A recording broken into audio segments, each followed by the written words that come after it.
Number 7 World Trade Center. I've heard several reports from several different officers now that that is the building that is going to go down next. In fact, one officer told me they're just waiting for that to come down at this point. Keep your eye on that building. It'll be coming down. The building is about to blow up. Move it back. All right, guys. And it sounded like a countdown. And at the last few seconds, he took his hand off, and you heard 3, 2, 1, and he was just saying, "Just run for your life, just run for your life." And then it was like another 2, 3 seconds. You heard explosions, like ba-boom. It's like a distinct sound. This was ba-boom, and like you felt a rumble in the ground, like almost like you wanted to grab onto something.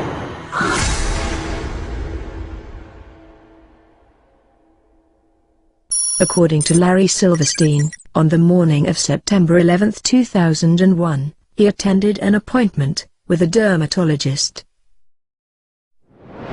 Where were you on September 11th? I was home. And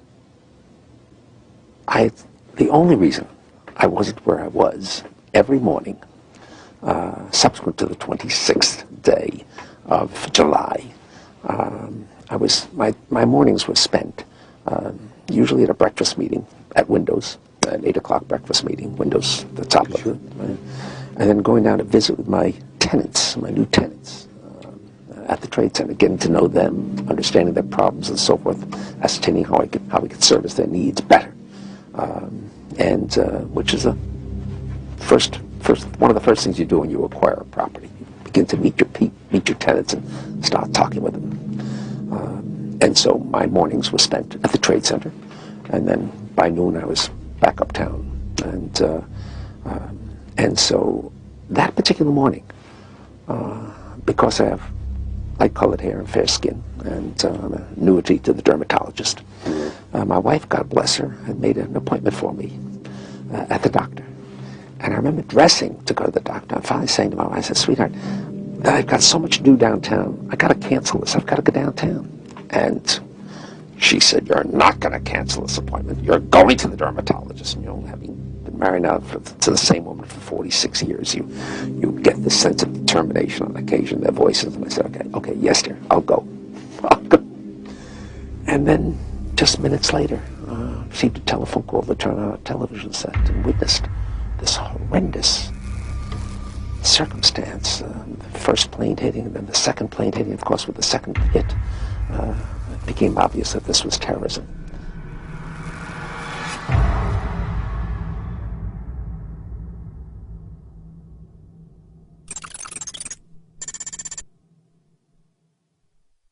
I remember getting a call from the fire department commander telling me that they were not sure they were going to be able to contain the fire.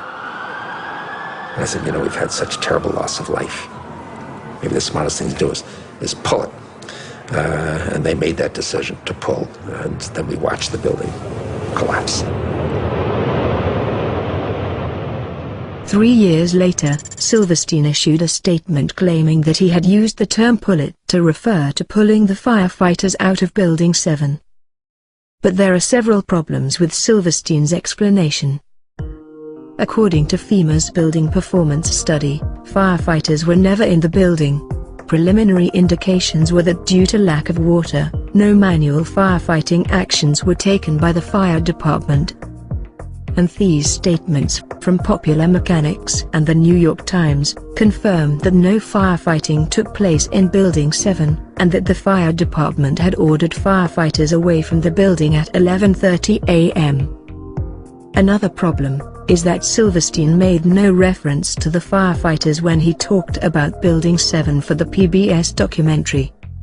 Plus, after Silverstein stated that the decision was made to pull Building 7, he finished his sentence with these words. And then we watched the building collapse.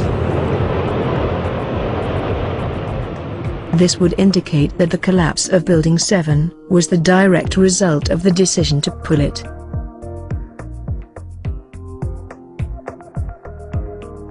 As a successful property developer, Silverstein would have gained considerable experience in hiring contractors to carry out controlled demolition of buildings. It's reasonable to assume that he would be aware that the term pull is often used by demolition experts to refer to bringing a building down. For example, here's Ground Zero's post-disaster wrecking crew talking about preparing to demolish Building 6.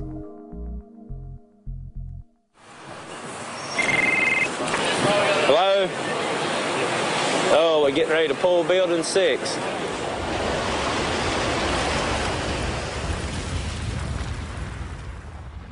When referring to Building 7, it was Silverstein who suggested that the smartest thing to do was to pull it. I said, we've had such terrible loss of life.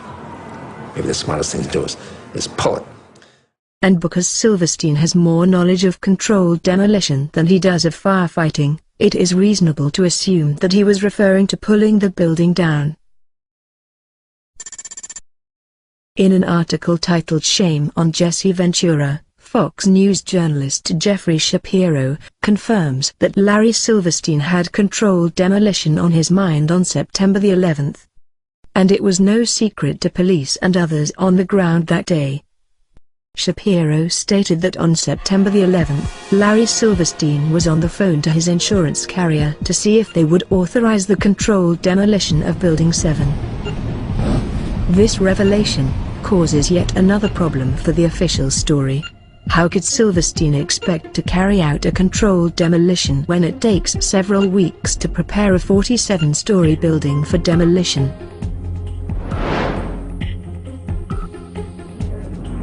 Now, here we're going to show you a videotape of the collapse itself. Describe that. Now we go to videotape the collapse of this building.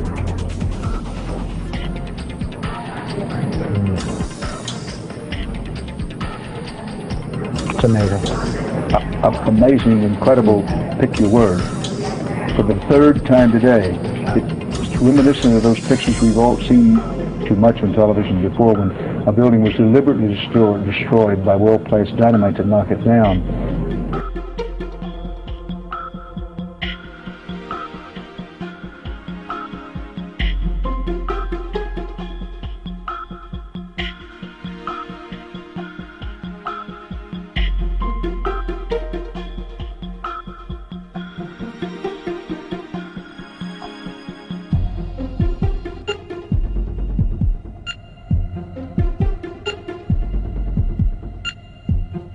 To me, I knew that was an explosion. There was no doubt in my mind.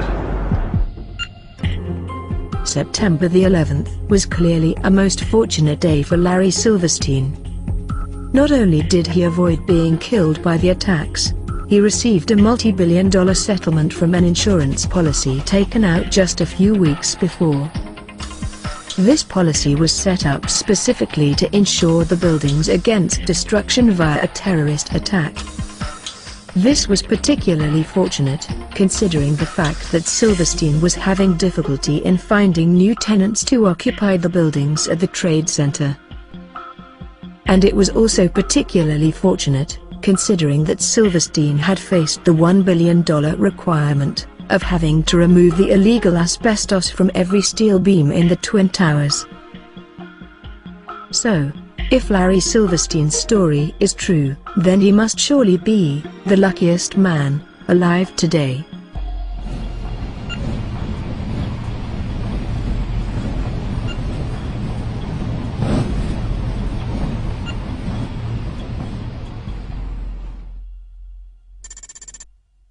Larry Silverstein, last time we talked, sir, I asked you if you could address some of the 9/11 conspiracy theories that you are accused of. Sadly, your response has actually invited more of them.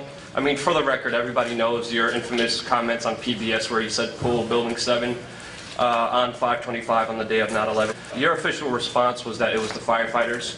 My question is, it was pretty clear that you meant the building, and if it was the firefighters, they already are outside the building by 12. Because the water lines were broken. Ask the question. And the fire chief that you said you spoke to, Fire Chief Negro, denies talking to you on that day of 9/11. Can you answer those questions and address the theories against you? I suggest to everybody's consideration that we all look at the thousands of pages of testimony that are rendered in the many years since 9/11. And let's use today's session for some of its... Are you aware of testimony of bombs in the building before the building collapsed, sir? Are you aware of that testimony? Sir, there's testimony by Mayor Jennings. Sir, you don't have to touch me. Listen, I'll walk away. All I'm asking is a question. I don't have to be kicked out. It's a legitimate question. You don't have to put your hands on me. But all I'm saying is, no, I'm not. I'm here asking. The question was not answered. That's why I have a grievance. Larry Silverstein was told not to come into work. That's why him, his daughter, and his son never showed up to work on 9/11. He put an insurance policy on the buildings. Reporters, do your job, please. Ask some questions. Ask some questions.